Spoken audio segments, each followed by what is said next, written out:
Okay, on this video, we're going to work on this 4-post lift for a second.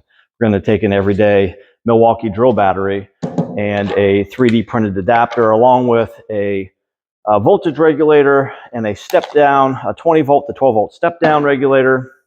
We're going to take some very cheap LED lights that won't actually work. Then we're going to take another pair of lights that won't work.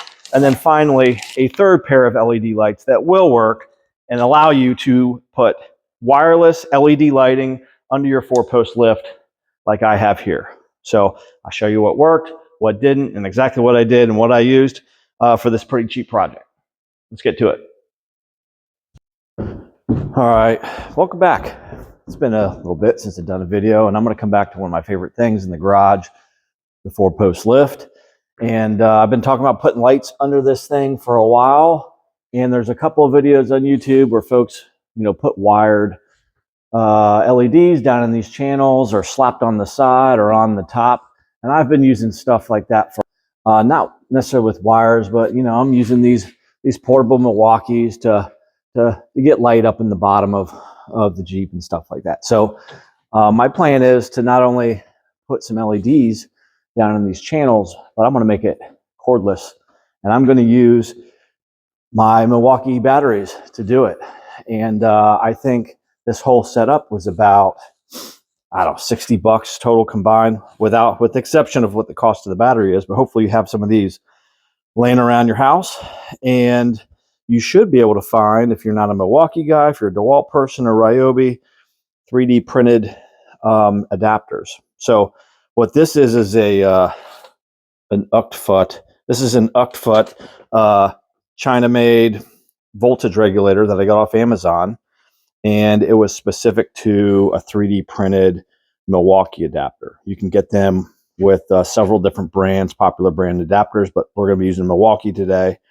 And then the other components of this are the actual voltage regulator itself.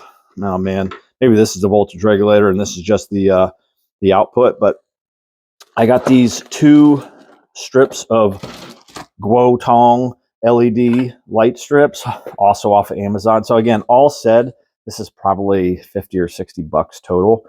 And that includes a set of adhesive magnets, or a magnet strip. So these can stick on to the rails. So I can either use adhesive to have them stuck on in a fixed position, but Advantage sells a set that's like $300 and they have magnets. So I'm going to try and stick the magnets to the back of the strips so that I can place them wherever I want or move them, or you can put them underneath. I can't have anything underneath because my truck is already within a 1/4 of an inch clearance. So what I'm going to be doing is mounting a small board that has all my electronics in a row right here, and I'll put 2 screws into this frame to hold it in there, and I'll wire it in. So I'm going to go ahead and show you how we're going to put this together real quick. Okay, so first things first, you need to figure out what lights you want. I just grabbed these. They were the right length, long enough to go down both sides of the lift and have a little bit of room for for positioning wherever I want to put this. It essentially has a toggle / dimmer switch with male female plugs that go into a AC adapter. On the back of the AC adapter, it's showing the output is 12 volts and 2 amps. So the first thing I did was cut the cord off of that, because I want the adapter, but I want the bare wire ends to be able to wire into my my voltage regulator here. So again, this voltage regulator might have been $15, $20, which included the 12 volt.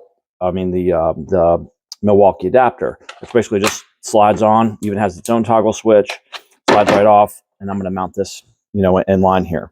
Like, hit the toggle switch on the battery, and it's showing just over 20 volts. So in order to set this, you basically hold this button down for just a couple of seconds. It's going to flash, and it shows that I've got it set at 12.5, and then it's going to go back and hold this.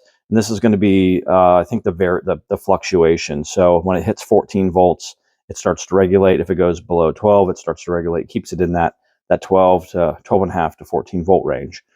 Now the output on this end, I'll show you here. It's is going to be 12.4. So pretty close to accurate, and that's going to keep the voltage down for the LED lights themselves.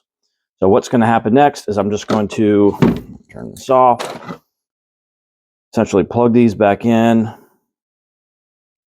Again, I don't know why they use blue and red, but we're going to be red will be positive, blue will be negative, except for that first connection. And then I'm going to come back here to the connector that they provided. I'm going to plug it back in. Switch on my battery, voltage regulator's on, and now I've got a dimmable spool, which goes on and off.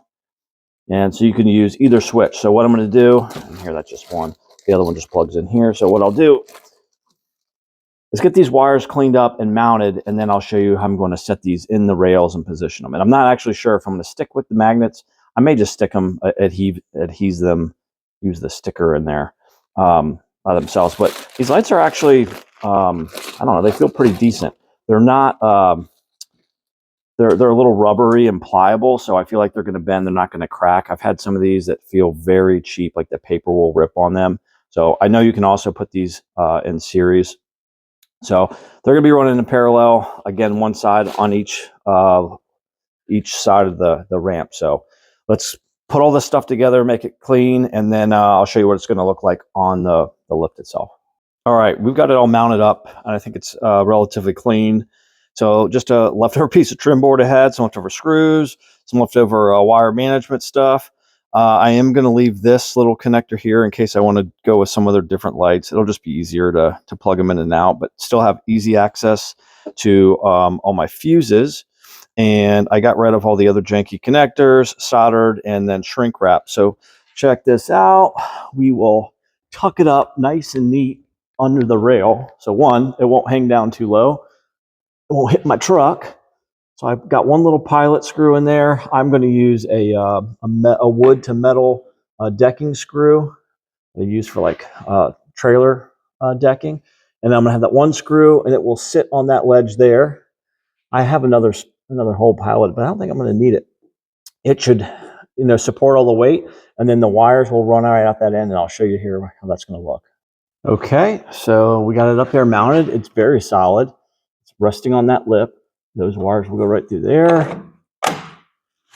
Easy on and off. I can reach up. Does not hang down below. And then once it's on, toggle switch, power it up. So let me go start running the lights.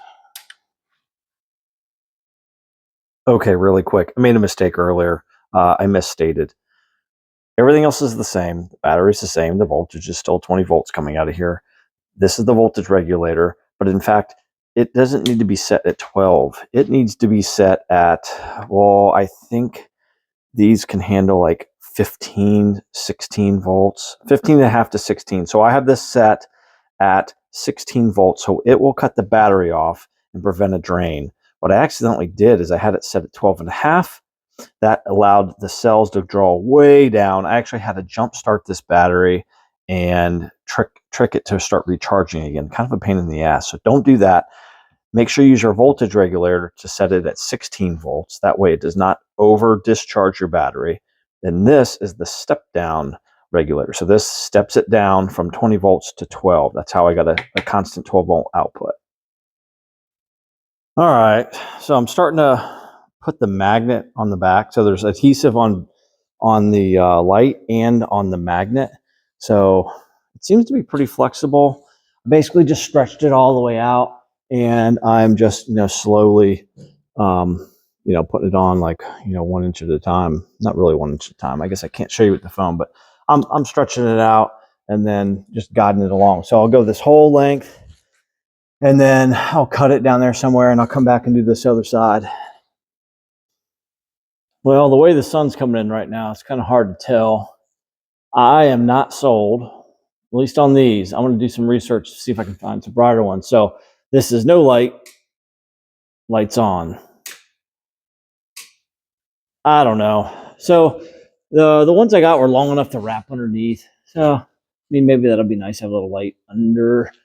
But for the most part, man, it is not, it's not like workshop bright under here. Yeah, I can see bolts and screws and stuff that I would not normally be able to see under here. But I'm going to see if I can find some brighter lights.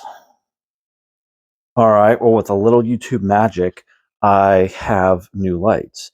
And I will tell you what, these ones also suck. So these I thought would be brighter because they were 24 volts, and perhaps I could just take off the step down regulator and power the, the higher voltage lights. And no, they were just as dim as the other ones, probably because they need 24 volts and I'm only running 20. So that's not going to work. So I didn't even take those out of the package as soon as I saw that they weren't dim enough. So set those back and then got another set. Now this set was advertised as having, a lot more lumens, or they had more LEDs per meter. So this one claims to have 480 LED per meter, and they are brighter. I can say for a fact, just not even unrolling it, this particular kit is way brighter. Like I have a hard time looking at that. So I think this is going to be the ticket. It's perhaps because it's a shorter run. It's a slightly shorter run.